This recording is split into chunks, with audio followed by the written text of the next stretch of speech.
Hey, it's Justin Harvey. Thanks for tuning into the Anesthesia and Pain Management Success podcast. With APM Success, we take a close look at important topics pertaining to business, practice management, personal finance, and careers for anesthesiologists and pain management physicians. We work hard to take your critical questions straight to the experts. Thanks for listening.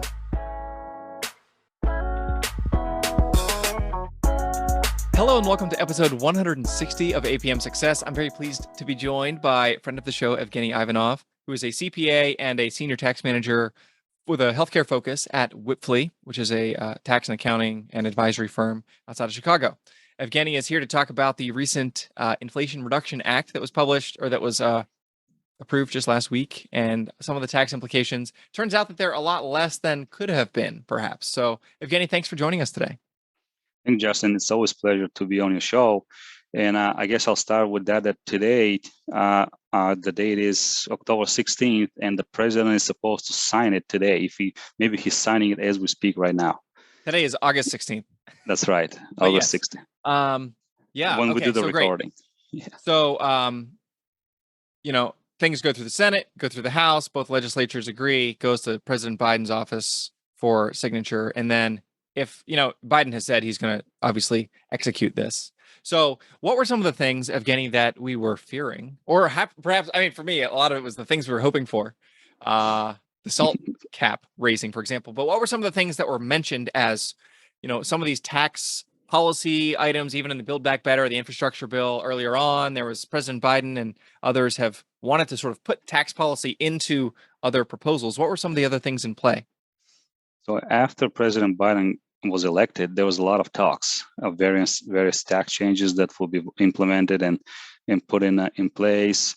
I think the bill is a lot smaller. It's about 1 trillion compared to over 3 trillion before.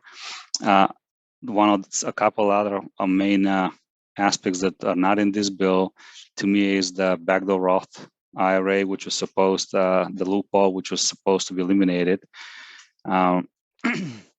I've heard even talks about making S corp income subject to self-employment tax. Yeah.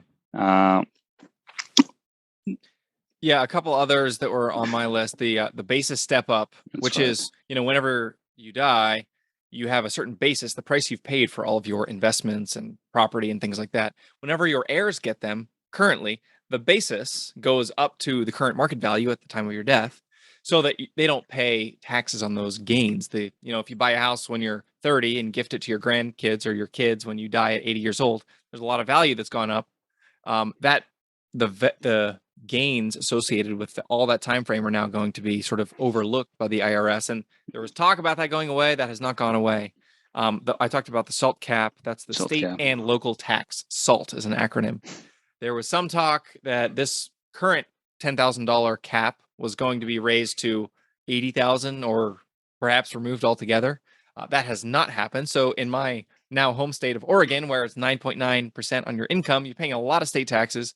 In addition to Multnomah County has their own taxes, there's property taxes, but none of that. The last item that was eliminated was the carried interest, which affects the hedge fund managers. Basically, they pay income tax on most of their income at the capital gain rates instead of ordinary, like most of us. And Senator Sinema was opposed to that, changing that in that state. So as of now, if you're a hedge fund manager, you still keep paying taxes on at capital gain rates. Yeah, in addition to ordinary income rates staying the same. So there was a lot of bluster about all the changes that were going to happen. It turns out that the modifications to the current tax code are much more modest. So we want to dig into in a few minutes here some of those changes. So there's a couple different categories, Evgeni, as you reviewed the proposal and sort of the legislation in its current form, and we presume is going to be the final form here. What kinds of things stood out to you, or what did you see there? Now, if I have to pick one item out of all the changes, that to me is the funding for the IRS. So the IRS is supposed to receive $80 billion over the next 10 years, which is close to doubling its budget. And people are calculating that will result in hiring about 87,000 new agents. Now, not all of that money will go to new agents. About 50% is for enforcement. They need to invest a lot in technology. As we all know, IRS uses outdated technology, and this will give them funds to update their technology. So that is the one. If you have to pick one item of this bill that probably will affect most of us. Now, if you listen to the congressmen and congresswomen and even Yelich, the Treasury Secretary, they're saying that this is not going to affect taxpayers who make less than 400,000, and this is what the argument is. How can they guarantee that? Now, you can't really say that 87,000 new agents will focus on auditing people that make more than 400,000, and it's still to see. I mean, we don't know anything yet. And one thing, don't forget that the IRS moves so slowly, so it will take probably at least 3 years until we feel the effect of this funding trickle down to the taxpayers.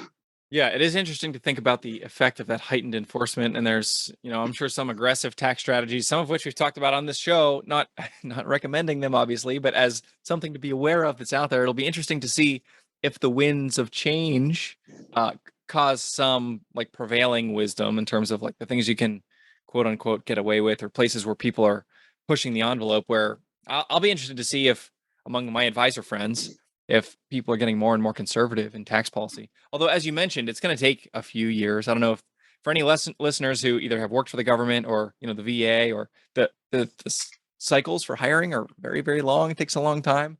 I've heard stories of the IRS where that's also true specifically. So, a few years lead time makes a lot of sense. But this is certainly, it seemed like they're trying to put the tax frauds on notice that the music is about to stop and they're hiring a bunch of people to come after them. So as someone who, pays all the taxes that I owe, I'm content to sit in the peanut gallery and eat popcorn and kind of watch the enforcement happen. Although hopefully what we see is not that, normal law abiding citizens get dragged down into audits more frequently than they ought.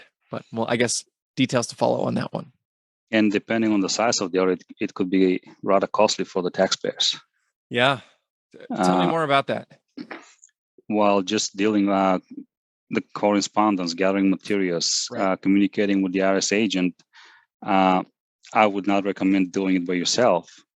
And hiring either a lawyer or CPA will cost you a lot more than just filing a tax return. Than the cost of filing a tax return. So, and this was the opposition argument where, when the Democrats said that this is not going to increase taxes on people that make less than 400,000. Well, if you increase their cost of defending their position in an audit, that's technically increasing taxes. Right. Yeah, that makes even sense. if it doesn't cover the definition of taxes. Yeah, right. So yeah, it's interesting that in terms of tax policy in this bill, there's, there are some other changes we're going to talk about, but that the thing that's going to like most affect the everyday lives of Americans actually doesn't have to do with like percentages or brackets or anything. It's we're hiring more IRS agents and we're trying to boost enforcement. So something to be aware of. That's right. That's right. So what other categories did you kind of break things down into as you reviewed the proposal? Another item that will affect some taxpayers, which actually is not new to the Inflation Reduction Act. It was enacted with the Tax Cuts and Jobs Act in 2017. That is the limitation of excess losses from people's businesses. An example will be, let's say you have a business, an S corporation or partnership, and there's a loss coming through that business of more than 500,000 if you're married. You cannot take the excess of 500,000 against your income. So if you have $1 million salary and $700,000 loss, your income will be 500,000, not 300,000. So that was supposed to expire in 2025, and the Inflation Reduction Act extends it to 2028 now. It's still temporary, a few more years, but it's something to have in mind. Mm-hmm.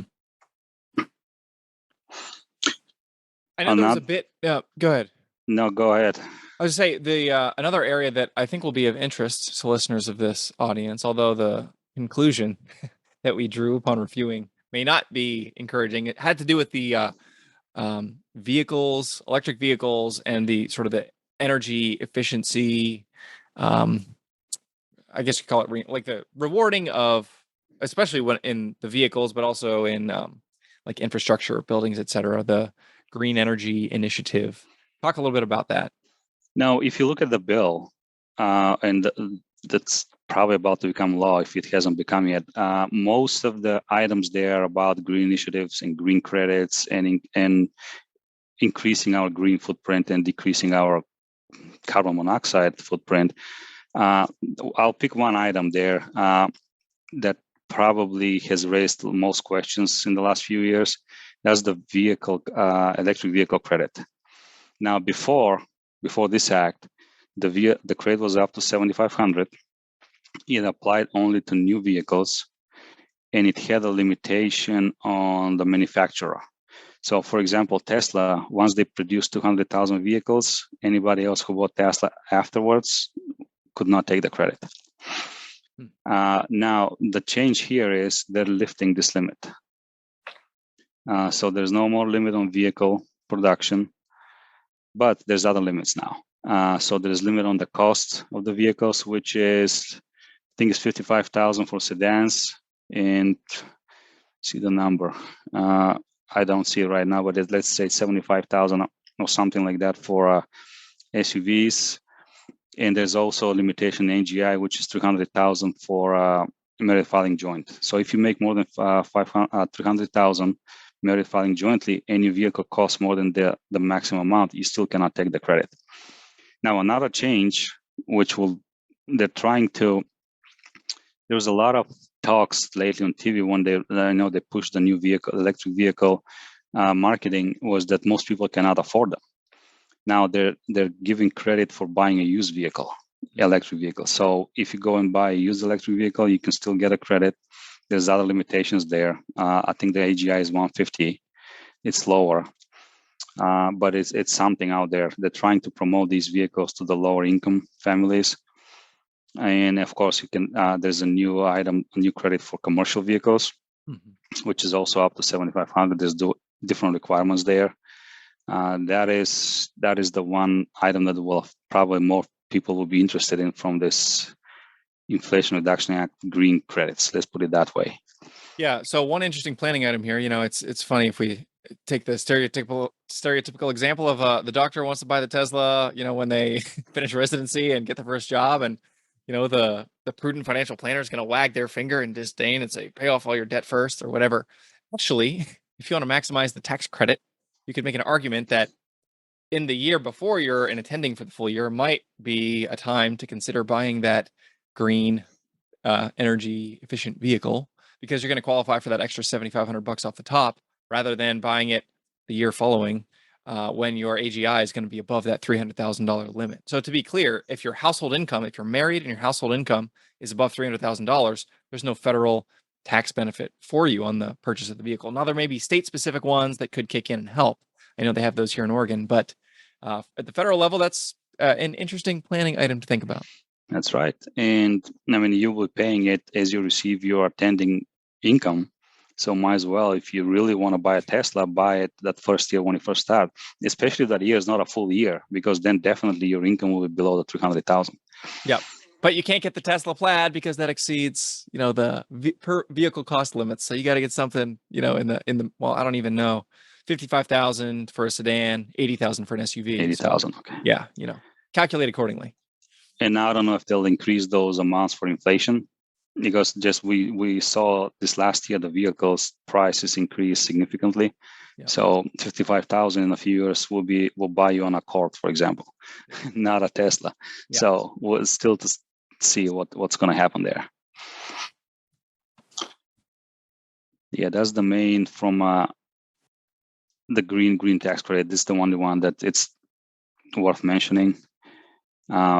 We can talk about, so there's another item that people see a lot on TV lately, is this 15% minimum tax on corporations, on their book income. And I don't know if everybody understands it, what it means. So it applies only to corporations that report over $1 billion of net income. And some people calculate that it will apply to about 150 corporations. So it's not going to apply to everybody. It's not going to apply to any of my clients for sure, but it's something that you see on TV all the time. So what this means is a corporation, publicly traded corporation in this case, they report book income on their 10K report, and it's reported to the SEC, and then they have tax adjustments for the tax return. Well, you can have a situation where you have $1 billion of book income and very little tax income. So the income tax of 21% is applied to the tax income, and that's why they're blamed of not paying their fair share of taxes all the time. So now this tax will be applied on the $1 billion of book income that they report or more, and especially if it will be applied if the tax is more than the income tax. So if the income tax is, let's say, $1 billion and their book tax is $2 billion, it will be $2 billion total. If their book tax is $500 million, it will still be $1 billion of income tax. That's how it works. Because these publicly traded corporations are interested in reporting as much income as possible for their books, so their earnings, they show more earnings and the price of the stock goes up, and then they try to minimize the tax income and pay as little income tax as possible.